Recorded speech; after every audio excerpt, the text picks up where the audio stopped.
Jose K Mani പാല നോക്കി കൊതിച്ചിരിക്കുന്ന കാലം കുറെയായി. പാലമരത്തിൽ നിന്നും യക്ഷിയെ ഒഴിപ്പിക്കുന്ന പോലെ ആയിരുന്നു ജോസ് കെ മാണിയെ പാലാക്കാർ ഒഴിപ്പിച്ചു വിട്ടത്. ഉച്ചാടനവും ആവാഹനവും ഒന്നും വേണ്ടി വന്നില്ല. ഒറ്റ തെരഞ്ഞെടുപ്പിൽ വേരോടെ പിഴുതെടുത്തു. ഇനി ആ പാലായിലേക്കുള്ള തിരിച്ചുകയറ്റം പെട്ടെന്ന് വേണമെന്നും അതിനുള്ള തത്രപ്പാടിലുമാണ് ജോസ് കെ മാണിയുള്ളത്. ഇപ്പോൾ അദ്ദേഹത്തിന്റെ പ്രതികരണം വളരെ നിസാരമാണ്, സിമ്പിളാണ്. ചത്താലും പാല വിട്ട് പോകൂല എന്ന് പിണറായി സർക്കാരിന്റെ മുന്നിലേക്ക് ഒരു ചെക്ക് വെച്ചുകൊണ്ടാണ് ജോസ് കെ മാണി പറയുന്നത്. ജോസിനെ മാറ്റി അടുത്തത് ആർക്ക് കൊടുക്കുമെന്ന് തലയിൽ കൈവച്ചിരിക്കുന്ന മുഖ്യന് മുന്നിലേക്കാണ് ജോസിന്റെ വക ഒഴിഞ്ഞു പോകൂല എന്ന ശാസനം പോലെ എത്തിയിരിക്കുന്നത്.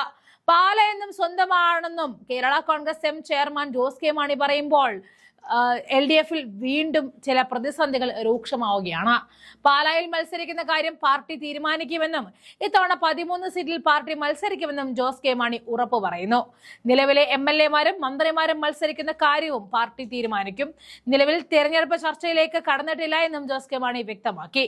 പാലായിലെ വികസനം തടസ്സപ്പെടുത്തിയത് ആരാണെന്ന് പാലാക്കാർക്ക് അറിയാമെന്ന് കൂടി മാണി സി കാപ്പന്റെ പരാമർശത്തിന് ജോസ് കെ മാണി മറുപടിയും നൽകി. പാലായിൽ എന്ത് വികസനം കൊണ്ടുവന്നെന്ന് മാണി സി കാപ്പൻ MLA വ്യക്തമാക്കണമെന്നും ഒരു ബൃഹത് പദ്ധതി പോലും പാലായിൽ കൊണ്ടുവന്നിട്ടില്ല എന്നും വാക്ക് തർക്കത്തിൽ താനില്ല എന്നും ജനങ്ങൾ ഇക്കാര്യത്തിൽ വിലയിരുത്തട്ടെ എന്നുമാണ് ജോസ് കെ മാണി പറഞ്ഞത്. നിയമസഭാ തെരഞ്ഞെടുപ്പിൽ പാലായിൽ ഇത്തവണയും മത്സരിക്കുമെന്നാണ് മാണി സി കാപ്പൻ പ്രതികരിച്ചത്. ജോസ് കെ മാണി മുന്നണിയിൽ വരുമോ ഇല്ലയോ എന്നത് പ്രശ്നമല്ല എന്നും അദ്ദേഹം പറഞ്ഞിരുന്നു. ലോക്സഭയും രാജ്യസഭയും വേണ്ട എന്ന് പറഞ്ഞാണ് ജോസ് നേരത്തെ മത്സരിച്ചത്. ഇത്തവണയും രാജ്യസഭാ സീറ്റ് രാജിവെച്ച് മത്സരിക്കുമോ എന്ന് മാണി സി കാപ്പൻ ചോദിച്ചു. അതും രാജിവെച്ചിട്ട് വന്നാൽ ജനം എന്ത് മറുപടി പറയുമെന്ന് ആലോചിക്കട്ടെ എന്ന് കൂടി മാണി സി കാപ്പൻ ജോസ് കെ മാണിയെ പരിഹസിക്കുകയാണ്. അതേസമയം LDFിലെ കലക്കവെള്ളത്തിൽ മീൻ പിടിക്കാനാണ് കേരള കോൺഗ്രസ് എമ്മിന്റെ നീക്കം. ഇത്തവണ ഇടതുമുന്നണിയിൽ സീറ്റ് വിഭജനത്തെ ചൊല്ലി വലിയൊരു തർക്കത്തിന് വഴി തുറക്കുകയാണ് കേരള കോൺഗ്രസ് എം. സീറ്റുകൾ വെച്ചുമാറണമെന്ന കർശന ആവശ്യവുമായിട്ട് CPM നേതൃത്വത്തെ സമീപിക്കാൻ ഒരുങ്ങുമ്പോൾ നിലവിലുള്ള സീറ്റുകൾക്ക് പകരം വിജയസാധ്യതയുള്ള മറ്റ് മണ്ഡലങ്ങൾ വേണമെന്നുമാണ് ജോസ് കെ മാണിയുടെ ആവശ്യം. തങ്ങളുടെ സ്വാധീന മേഖലകളിൽ കൂടുതൽ കരുത്തറിയിക്കുവാൻ സീറ്റ് വെച്ചുമാറുന്നതിലൂടെ സാധിക്കും എന്നുമാണ് കേരള കോൺഗ്രസ് എം കണക്കുകൂട്ടുന്നത്. കഴിഞ്ഞ തവണ മത്സരിച്ച ചില മണ്ഡലങ്ങളിൽ വിജയസാധ്യത കുറവാണ് എന്ന വിലയിരുത്തൽ പാർട്ടിക്കുണ്ട്. പകരം തങ്ങളുടെ അടിത്തറയുള്ള മധ്യ തിരുവിതാംകൂറിലെ ചില CPIM സീറ്റുകളോ അല്ലെങ്കിൽ മറ്റ് ഘടകകക്ഷികളുടെ സീറ്റുകളോ വെച്ചുമാറാം എന്നുമാണ് ജോസ് കെ മാണിയുടെ പക്ഷം. പാലാ ഉൾപ്പെടെയുള്ള മണ്ഡലങ്ങളിൽ പൂർണ്ണ ആധിപത്യം ഉറപ്പിക്കുകയാണ് ജോസ് കെ മാണിയുടെ ലക്ഷ്യം.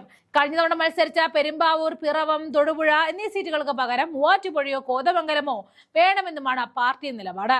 കുറ്റ്യാടിക്ക് പകരം പേരാമ്പ്ര ചോദിക്കാനുള്ള കേരള കോൺഗ്രസിന്റെ നീക്കം മുന്നണിയിൽ വലിയ ചർച്ചയായി മാറും. TP രാമകൃഷ്ണൻ മാറി നിൽക്കുന്ന ഒഴിവിലേക്ക് കണ്ണുവെച്ചാണ് ഈ നീക്കം. പേരാവൂർ, അങ്കമാലി സീറ്റുകളിലും ജോസ് കെ മാണിക്ക് താല്പര്യമുണ്ട്. NCPക്കുള്ളിലെ ആഭ്യന്തര പ്രശ്നങ്ങളും ശശീന്ദ്രന് ഉയരുന്ന വികാരവും മുതലെടുത്ത ചില സീറ്റുകളിൽ അവകാശവാദം ഉന്നയിക്കാനും സാധ്യത കാണുന്നുണ്ട്.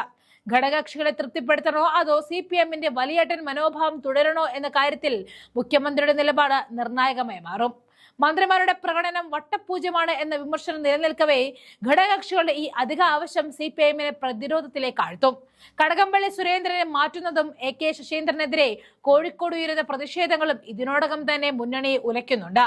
ഈ സാഹചര്യത്തിൽ കേരള കോൺഗ്രസിനെ വിട്ടുവീഴ്ച ചെയ്താൽ അത് മറ്റ് ചെറിയ കക്ഷികൾക്കും വഴി തുറക്കും. സീറ്റ് വെച്ചുമാറുന്ന ചർച്ചകൾ LDFനെ എവിടെ കൊണ്ടെത്തിക്കുമെന്നാണ് കേരള രാഷ്ട്രീയം ഇനി ഉറ്റുനോക്കുന്നത്. ജോസ് കെ മാണിയുടെ ആവശ്യം CPM അംഗീകരിക്കുമോ അതോ മുന്നണിയിൽ പുതിയൊരു ചേരിതിരിവിന് ഇത് കാരണമാകുമോ എന്നും വരും കാലങ്ങളിൽ വലിയ ചർച്ചാ വിഷയമായി മാറുകയാണ്.